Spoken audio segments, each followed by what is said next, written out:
sufficient condition of intellectual activity. Now you say, why do you hold to that? And the answer may be difficult to state, but let me try it.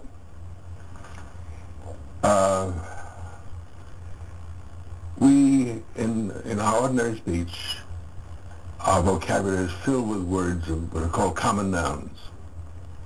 Every common noun, man, cow, tree, atom, liberty, any common noun, name something universal.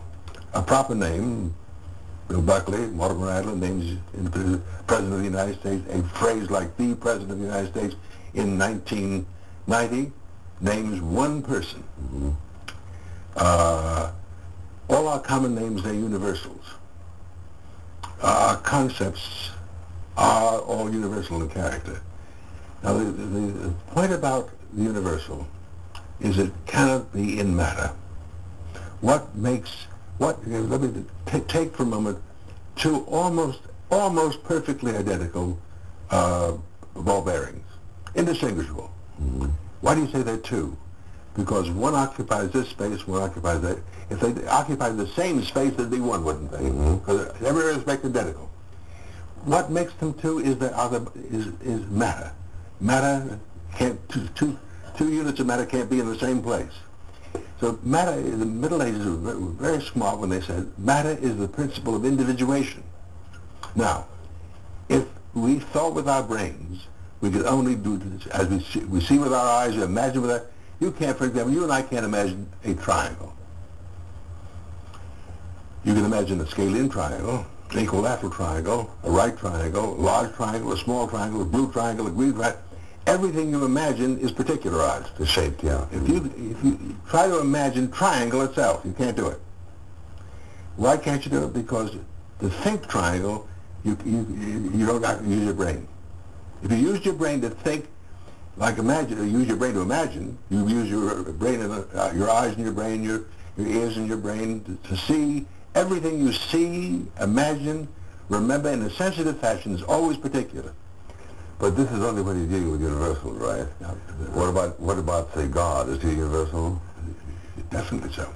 Well, what about when you think God? Well, God is not a concept in the ordinary sense. God is an extraordinary intellectual construct. That's a very hard term. In fact, God is not a universal. God is a proper name in a sense. If I would substitute a phrase for God, I would say the supreme being who created the cosmos. Mm-hmm. That refers to one supreme being. So that is like a proper name, like the President of the United States in 1990. So God is not. It's a very special concept. So you're taxonomizing him uniquely. That's right. Yeah. So in that sense, you can't think God in a multiplicity. No. Yeah. But the whole idea of monotheism. No, we talk about divinities. Yes. Divinity is a universal term. Yeah. But now, when you say that, having established that intellect is the mind over matter, you prescind it from the brain. Yes. And assign to it, therefore, what function that would be considered uncommon by naturalists or philosophical materialists? Well, I would say that human thinking, the kind of thinking that computers can't do. My strongest argument is against the notion of reducing the human thinking to a computer. Mm-hmm. The artificial intelligence boys think they're going to produce. They still haven't done it, but they think the future holds the promise of a machine that will be indistinguishable in performance from a human being. Yeah, electronic thought. That's right. Yeah. I think that's impossible because, if the brain were the organ of thought, they could do it. Because I think they can replicate the brain in another material organ. Mm-hmm.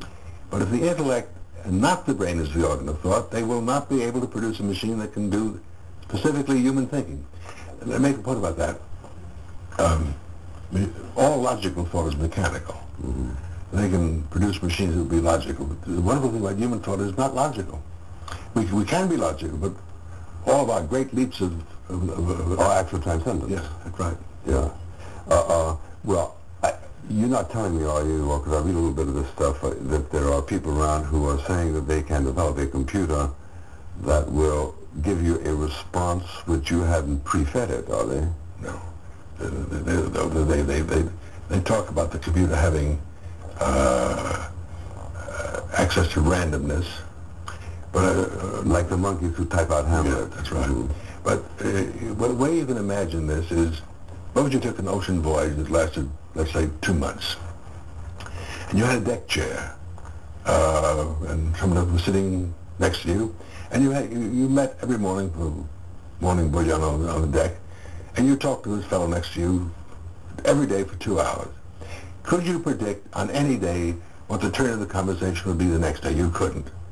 In a long, well, you couldn't with certitude. No, you could with high probability. But nevertheless, there'd be all kinds of surprises, wouldn't there? Yeah. He or you would say something that you hadn't thought of before. In other words, a long human conversation is unprogrammable. You couldn't program it. It's unpredictable. You mean you couldn't program it in terms of logical succession, or you couldn't program it anyway? You couldn't program a computer to do it, for example. In other words, I can think of a lot of Democrats I could program. I'm sure you could. But if there were a screen between you and the next fellow next to you on the deck chair, yeah. And the question is, could you tell whether you were having this conversation with a machine or a human being? Yeah. I think you always could. I think you always could tell whether the conversation was between you. By the way, suppose there were no voices involved. Everything was transmitted by printout. Mm-hmm. You could ask any question you wanted. Keep on asking them. Course of 2 months. I think you'd soon, if it ever happened, that you could, I don't know, I really don't, 50-50, I can't tell whether it's a machine I'm talking to or a human being. I'd be wrong. I'd tear it all up. Right. But I think that will never happen. In other words, I think the indiscernibility of a machine from a human being is never going to happen. The machines will never function so that they will be indiscernible from human beings. Mm-hmm. And the reason for that is, that's the importance of this thing, is the immateriality of the intellect. If the brain did the job, I'd be wrong. Okay, let me just close down on this. Suppose I were here, the naturalist, and I were to say to you, the brain is competent to make responses so copious that it is inconceivable that we could ever program it to reply to every contingent question you might ask it. Under the circumstances, won't it always surprise you, even if it were simply the brain itself rather than the intellect? But if it were the brain itself, that's the other side of the argument. In terms of what matter does, if it's the brain, you would have no universal concepts whatsoever. I'm saying the brain cannot be an organ which operates with universals, because matter, I repeat now about the triangle. Why that you can't imagine triangle as such? Why do any picture you go before your mind, triangle will be of some shape, size, and color. Yeah, there's a wonderful exchange in Huckleberry Finn between the old darky, the old Negro, Jim, who's illiterate, and either Huck or Tom Sawyer says to him, you know, in France, the word for cow is vache.